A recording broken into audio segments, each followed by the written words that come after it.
It was a bright weekday morning, a little after 8, the sun already flat and white. A gas station on a busy corner, the kind attached to a big box store, a dozen pumps, people coming and going the whole time. The most ordinary, populated place you could stop. It felt about as safe as a place can feel. That's the part I didn't question, and the part that nearly cost me everything. I pulled up to a pump, got out, started the gas going, and then I did the thing we all do. I leaned back against the side of the car, facing the tank, and I took out my phone. A text I'd meant to send, 30 seconds, maybe less. My back was to the rest of the forecourt. My doors were unlocked because I'd be back in the car in under a minute. Why would you lock a car you're standing right next to? There was a car at the pump beside mine. Nothing about it registered. A car at a gas station is the least interesting thing in the world. I didn't look at who was in it or whether anyone got out of it. It was just a shape in the corner of my eye, parked close, the way pumps put cars close. Two vehicles, nose to tail, a narrow gap of asphalt between them. A gap I had no reason to watch because I was looking at my phone and the only thing behind me was my own car. I never thought about it until that morning, but standing there at the tank, I was facing one direction and there was exactly one part of my own car I couldn't see. Not the front, not the side, the seat directly behind me. The back seat on my blind side below the window line. I stood there a full 2 minutes and never once had a reason to look into it. The gas clicked off. Full. I put the phone in my pocket, hung up the nozzle, screwed the cap back on, all of it on autopilot, all of it facing away from the doors. And the whole time I had this small, stupid feeling. Not fear, just a wrongness, a draft. The sense you get that a room you thought was empty isn't. I told myself it was nothing. The forecourt was full of people. It was 8 in the morning. What could possibly be wrong? I opened the driver's door and started to lower myself in. And I caught it in the rearview mirror before I caught it with my eyes. The mirror was angled wrong. It was full of something dark that shouldn't have been there. The back seat of my car, in the mirror, was not empty. And my body knew before my brain did. I stopped halfway down, one foot still on the ground. There was a man in my back seat, directly behind the driver's seat, on the blind side. A grown man, folded down low, knees up, sitting in the exact spot I had been turned away from for the last 90 seconds. Sitting still, not reaching, not lunging. Just there, already settled, the way you sit when you've been somewhere long enough to get comfortable, like he belonged. Like I was the one who'd arrived late to my own car. For 1/2 second, my mind reached for an innocent version. Wrong car, drunk, confused. And the 1/2 second after that, the innocent version was gone. And then the thing that still wakes me, he was close enough to reach the back of my neck. And for those 90 seconds, nothing in the world had been stopping him. He hadn't moved. He'd chosen not to, yet. So I screamed. I came up out of that half crouch, and I put the whole car between us, and I yelled it as loud as I have ever made a sound. This is not your car. Get out. Get out of my car. Loud enough that heads turned at 3 pumps over. Loud enough to make it a scene, because a scene was the only weapon I had. And he moved, not fast, not panicked. He opened the back door on the far side, and he got out, and he walked. Not ran, walked. Away across the forecourt into the morning, like a man leaving a bus stop. I stood there shaking with my hand flat on the roof of my own car. And I watched him go, and I could not tell you one useful thing about his face, because for the whole 90 seconds that mattered, his face had been behind me. I'd shared a space the size of a closet with a stranger, and the only image I had of him was a dark shape in a mirror and a back walking away. He was never in front of me, not once, not until he was already inside. I called it in, gave the time, the place, what little I had, and what they told me, kindly, patiently, is the part I keep coming back to. He hadn't taken anything. He hadn't touched me. He hadn't said a word. He had gotten into an unlocked car and gotten out of it when asked. And by the letter of every line they had to work with, that is not, by itself, a thing they could charge. There was no box on the form for what had actually happened to me.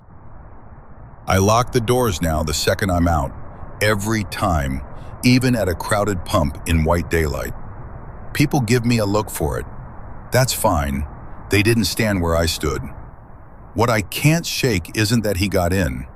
It's that for a minute and a half I felt completely fine, and the whole time I was wrong, and I'd never have known if I hadn't happened to glance up. I used to think fear would warn me. Now I just don't trust the parts of my own life I can't see. I check them, every time. And I'm okay with being the person who does. We were 3 of us in one hotel room, a real room, booked under my name, paid for, key-carded. A nice place, high floor, the kind with a long, dark little entry hall before the room opens up. Closet on one side, bathroom on the other, then the beds. It was past 4 in the morning. We were awake, talking low, winding down from a long night. The door was shut, the latch was thrown. 3 people, locked in, accounted for. That's what makes it the worst night of my life. The lamps by the beds were on, low, but the entry hall stayed dark. It always does, that stretch by the door, no light of its own, just the spill from the room not quite reaching it. You don't look down it, there's no reason to.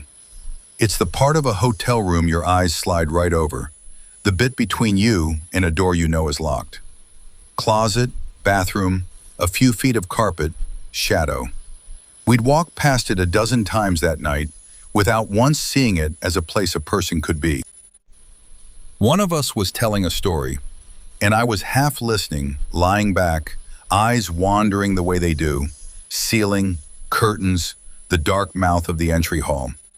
And my eyes stopped on the corner by the closet, because the dark there was wrong. It had a shape, a vertical shape slightly darker than the dark around it, the width of a person, standing where the wall met the closet, perfectly still. And I did the thing you do. I told myself it was a coat, a shadow, the way a room plays tricks at 4 in the morning. I kept looking at it while my friend talked, waiting for it to resolve into something harmless. Furniture, a trick of the lamp. And it didn't resolve. It just stood there. And then the shape very slightly moved. Not a step, not a lunge, just the small, involuntary shift of weight that a living body makes when it's been holding still too long. A coat does not redistribute its weight.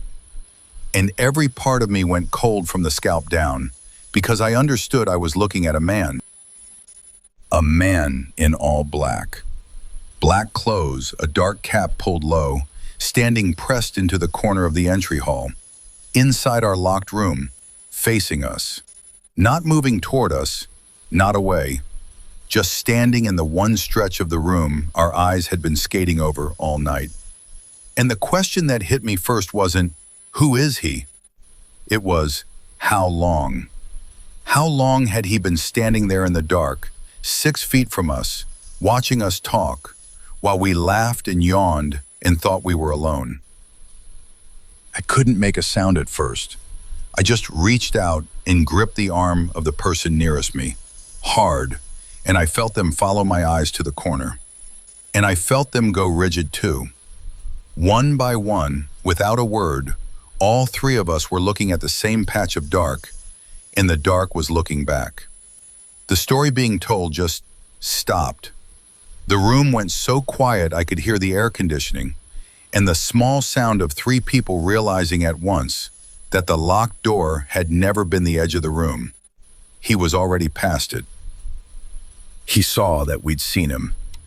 There was a moment, and I will feel this moment for the rest of my life, where he knew the dark wasn't hiding him anymore, and we knew he knew.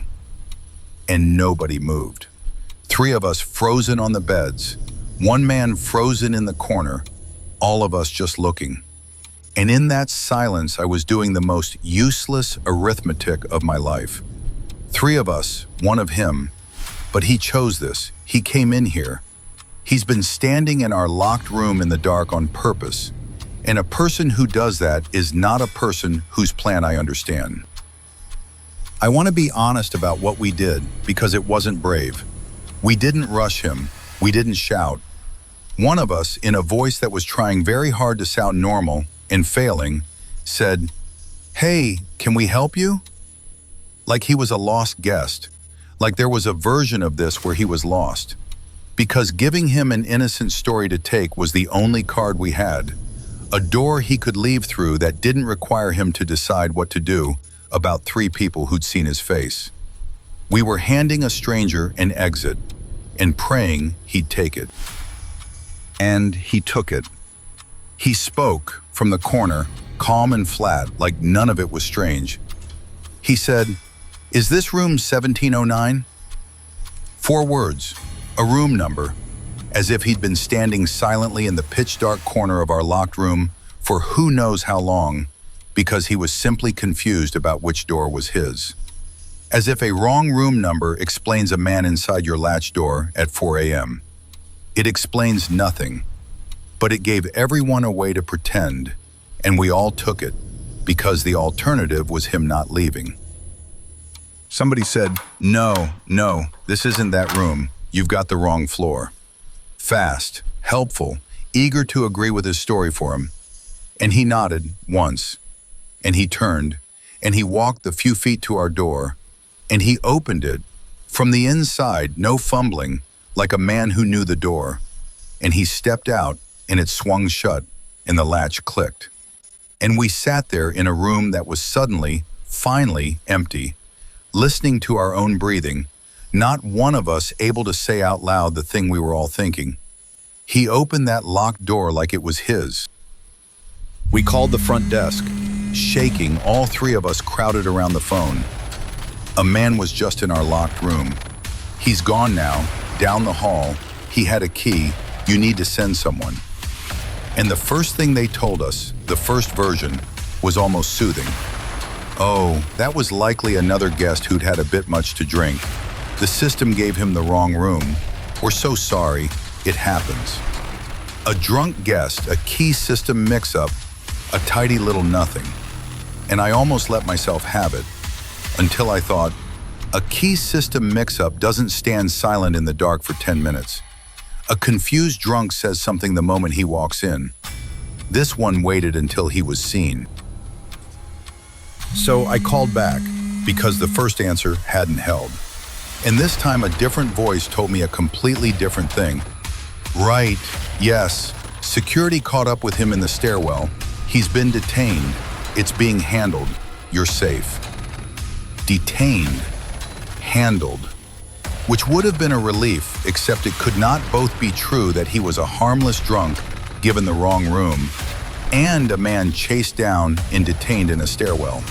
Those are 2 different men. 2 different stories about the same 4 minutes, and the hotel was telling me both with the same calm voice. I called a 3rd time, near dawn, because I couldn't stop. I needed one true sentence, and the 3rd voice, tired, careful, like someone had told them to be careful, said the thing that ended my ability to sleep in that building. "I'm sorry, but we have no record of anyone like that. He isn't on our system. We can't find that he was ever here." Gone. Not detained, not a drunk guest, simply unaccounted for. An hour earlier, he'd been chased into a stairwell. Now he had never existed. 3 calls, 3 answers, and the only thing they all agreed on was that no one could tell me who had been standing in our room. And then, almost as an afterthought, The third voice added the detail I think about more than any other. Also, the room he was asking for? 1709. A pause on the line. We don't have a 1709. There's no room with that number in the building. The one thing out of his mouth, the question he used to excuse himself out of our locked room, pointed at a door that does not exist. We left at first light. I have never gone back. That hotel controlled every key in the building, and when a man used one of them to stand in the dark of our room, they gave me a drunk, and a detainee, and a ghost, and a room number that didn't exist. 3 of us were awake the whole time. The door was locked the whole time, and none of that was enough. That's what I carry. Not the man in the corner so much as how long he stood there while we felt safe. I still stay in hotels, but the first thing I do now, every time, is walk that little entry hall and put my hand in the dark part of it, just so I'm the one who looked. I'm going to tell this one as a man who thought he understood every kind of trouble there is on a road at night. I was driving home late, well past midnight, out on the dark back roads where I live. No streetlights, fields and fences, the kind of road where your headlights are the only light for a mile. I had my hood up, it was cold, the heater going and the window cracked. Remember the hood. I didn't think about it once that night. It turned out to be the only thing that mattered. About halfway home, a set of headlights came up behind me. Fast. And then they were right on my bumper, close, too close, high beams flicking on and off. And then the car swung out like it would pass, and didn't, and dropped back in behind me, tight again, swerving, riding me. Classic road rage, I thought. Some idiot who decided I'd wronged him at a junction a mile back. I'd dealt with it before. You don't stop, you don't engage, you just drive home and let the angry man peel off when he gets bored. Except he didn't get bored. He stayed on me the whole way.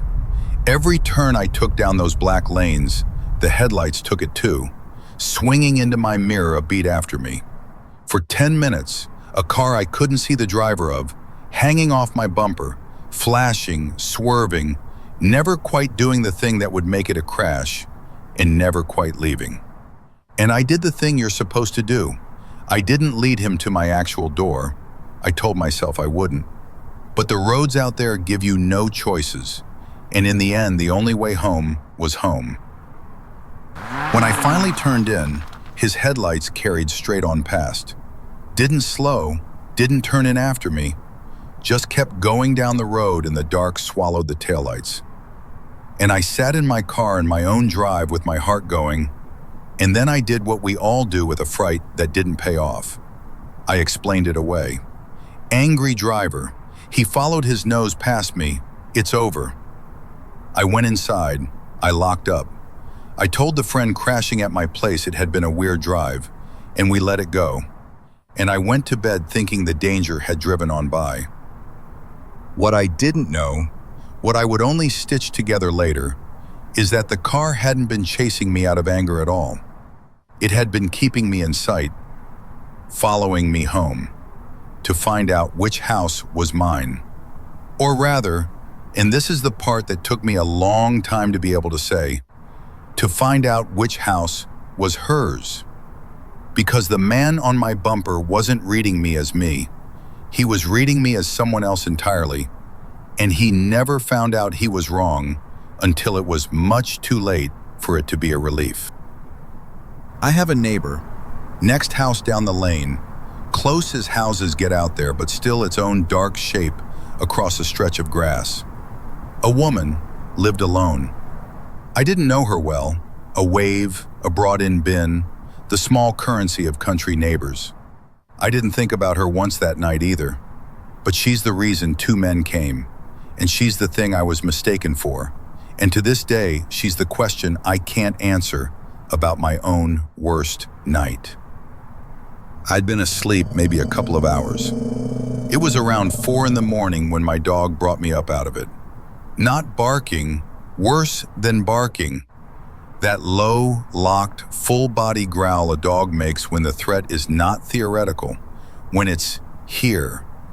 Standing at the bedroom door, hackles up, staring down the dark hall toward the back of the house. And under the growl, in the quiet, I heard the sounds that don't belong in your sleeping house. A floorboard, a breath that wasn't mine or my friend's. Weight moving on the wrong side of every locked door. I did not hear a break-in and then find men in my house. I woke to the dog, and I lay there one extra second telling myself it was the wind, the house settling, anything. And in that exact second, I understood that the back door, which I had locked, was open. That the sound of it failing had already happened, downstairs while I slept. The kick, the crack of the frame, the swing, all of it was already in the past. I had slept through the breach. I was only now waking up into the part where they were inside. I got my friend up with a hand over his mouth, the way you do when you can't make a sound. He's a big man, and even he went white. I had a phone. I got it to my ear in the dark, and I got out an address in the word inside, whispered. And then I couldn't say anything else because I could hear them now, clearly. Two voices, low, moving through my kitchen and into the front room. Not searching like burglars. Burglars are quiet. Burglars want your stuff in your absence. These two were moving like men who had come to find a specific person and expected to find them asleep. And then I had to do the thing I least wanted to do, which was look. I came to the top of the stairs low, in the dark, and I looked down into my own living room, a room I have sat in 1,000 nights, my couch, my lamp, my things. And there were two men standing in it. Two grown men in dark clothes, hoods or caps, standing in the middle of my house at 4 a.m. with the easy, planted stance of people who believed they were exactly where they were supposed to be. Not rifling drawers, not grabbing the TV, standing, waiting to go up the stairs, toward the bedrooms, toward whoever they'd come for. And looking down at them, it landed on me what I was seeing. These two had kicked a locked door at 4 a.m., crossed a house in the dark, and set themselves at the foot of the stairs. Together, dressed for it, calm, waiting. They'd come for a person. They were going to go up those stairs and carry someone out the broken door. And I was the only person they could see, and I was about to learn I was the wrong one. My dog broke first. Couldn't hold the growl anymore. It came out of him as a full, snarling, lunging bark, and he went down 2 stairs toward them. And my friend stood up out of the dark behind me, all of his considerable size suddenly upright at the top of the stairs. And I stood with him, and the 2 men below looked up. And the whole shape of the night changed in their faces, because they were looking up at 2 big men and a dog coming down at them. And that was wrong. That was not what the plan said would be up here. The plan said one person. The plan said a woman, alone. And one of them said it out loud, in a voice that cracked right down the middle. Not a threat, not a demand, a kind of horror of his own. He said, "This isn't her house." And then to the other one, almost wailing it, "How did we get this wrong? How did we mess this up?" Her house. Her. In the middle of my living room, at the bottom of my stairs, having kicked in my door to come and take someone, the first clear human thing either of them said was the discovery that they were in the wrong house, looking for the wrong person, and that the person they wanted was not, and had never been, me. The other one wasn't even angry. He'd gone to pieces. I could hear it. A grown man in black who'd come to my house to do something unspeakable, standing there coming apart because the door he'd broken was the wrong door. And the road came back to me, all of it, in one cold drop. The hood, My face hidden the whole drive, and a hooded shape on the right lane at the right hour was all they'd needed. They never saw a face. They followed the hood home, and the hood came here. So they ran. Not at us. Away, back the way they'd come, through my kitchen, out through the back door they'd broken, into the fields in the black. Two shapes swallowed by the same dark that had hidden them coming in. No screech of a car. They'd come quiet, and they left quiet, on foot into country with no lights. And by the time anyone reached the lane, there was nothing out there but my hanging open back door, and the cold air pouring into a house that an hour ago had been locked and safe and asleep. I have never let myself finish the next thought all the way, because when they ran out my broken door into those fields, her house was right there, a stretch of grass away, lit by the same useless moon, just as dark, just as alone. And I do not know what they did with the rest of that night. I don't know if the wrong door was enough to end it, or if it was just a delay, a detour, a correction. If they crossed that grass and got it right, I never asked. I never let anyone tell me. Some doors you leave shut on purpose. I spent years thinking fear would show up in time, that I'd feel the danger coming and get to decide. It doesn't work like that, so I stopped waiting to feel it. I lock up early now, I keep the dog close, and I let a thing scare me before I can explain it away. It's a smaller way to live. It's also the reason I'm still here to tell you about it. And let's never meet. 3 breaches. A man already folded into the one car seat she couldn't see, while she stood 3 feet away in the sun. A man already standing in the dark of a locked room, watching 3 people who thought they were alone. And 2 men already inside a house at the foot of the stairs who'd come for the wrong door. None of them approached. None of them gave you the distance to watch close. They were just, suddenly, already there. So before you close the tab, ask yourself the quiet question. Of those 3, the seat behind your back, the corner of your own room, the foot of your own stairs, which blind spot would you least want to turn around and find filled? Tell me in the comments. Subscribe so the next one reaches you before you have to turn around. And tonight, before you decide you're safe and stop looking, check the one place you've already told yourself you don't need to.